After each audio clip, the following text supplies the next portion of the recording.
Today we have the 2021 Mazda 3. This vehicle has done just under 28,000 miles. It has a manual transmission and a petrol fuel type. To the left of our steering wheel, we have voice control as a feature, as well as our automatic headlights and keyless ignition. To the right, we have cruise control and automatic wipers.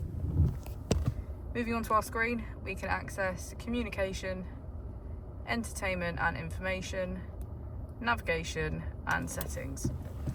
If we put the vehicle into reverse, we can see that it comes with a 360 camera with parking sensors.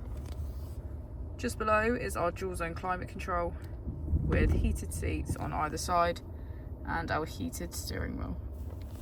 As we go into the back of the vehicle, we can see that it has a full leather black interior.